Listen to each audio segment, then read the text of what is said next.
Here is a number, $5.68 per gallon. That is where diesel was the week of April 13th, according to federal energy data. And the agency's own April outlook says we have not peaked yet. The monthly average is still on track to clear $5.80 before the month closes. Now here's the question nobody is asking out loud. If rates are up and fuel is up at the same time, why do so many owner-operators still feel like they are running harder for less? The answer is not complicated, but it is being buried under a lot of good-sounding headlines, and if you do not understand what is actually happening, you will keep making load decisions based on a market that no longer exists. Let me show you what the rate data actually says when you look up past the top line.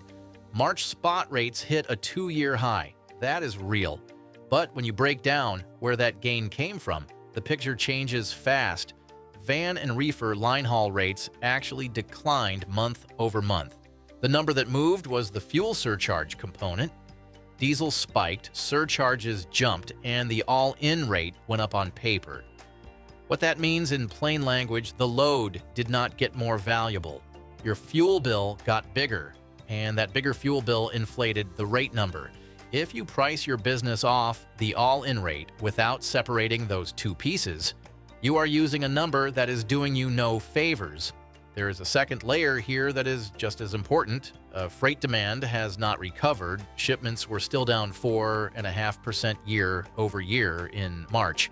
Capacity tightened somewhat, which helped at the margins. But the underlying demand story, the actual volume of freight that needs to move, has not improved in any meaningful way. We have a fuel-driven rate bump sitting on top of a freight market that is still structurally weak. That combination is exactly where small carriers get caught. Large fleets and big carriers have a structural advantage here that most owner-operators do not. They negotiate fuel surcharge recovery directly with shippers through contracts. When diesel moves fast, their rate adjustments have a mechanism to follow. Not perfectly and not instantly, but they have a floor. Spot market operators do not have that floor. You book load by load. The surcharge you see on the confirmation is whatever the broker built in when they priced it. That number may or may not reflect what diesel actually costs you to run the route that day. And it gets worse on longer hauls. We are also seeing route guide depth deteriorating on longer runs, according to April market data, which means more freight is bleeding out of contract lanes and hitting the spot market. That is exactly where you are competing, and the pricing on those loads is getting compressed even as your fuel cost climbs. The behavior change is already happening. Some carriers are parking trucks, others are cutting voluntary miles. Many are getting more selective about which loads they will even touch. That is not pessimism. That is operators doing the math, finding that certain loads no longer clear, and making the rational decision to wait for something better.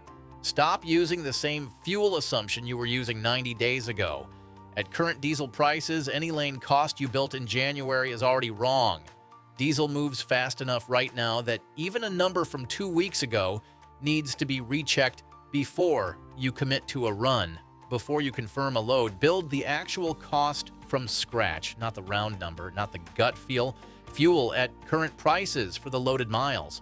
An honest deadhead estimate in and out, the reload market on the back end, and your floor rate, the minimum you need to net after everything, held firmly regardless of what the load board looks like that day. Speaking of reload, that is where a lot of operators underestimate their total fuel cost. Deadhead miles are not free.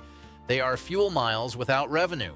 A load that works at $2.50 going into a tight market where you reload fast is a fundamentally different calculation than the same rate going into a market where you burn 200 empty miles looking for the next one. Price the full round trip, not just the loaded portion. There is a practical filter that helps here. Before you book, look at the load board in your destination market. How many available loads are there? How competitive are the rates? If the answer is not good, the real cost of that load just went up, even if the rate on the confirmation looks fine. Diesel right now is not just a line item you plug into a spreadsheet. It is the variable that is distorting the entire market. It is what made March rates look better than they actually were. It is what is making April loads look tighter than the headlines suggest. And it is the variable that will determine whether operators who keep running on old assumptions make it through this part of the cycle or do not. The carriers who navigate this well are not the ones with the best connections or the most trucks.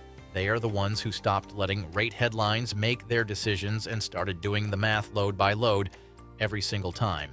If this breakdown gave you something useful, subscribe. I put out a new video every week focused entirely on the business side of trucking. No lifestyle content, no motivation. Just the numbers and decisions that actually affect your operation.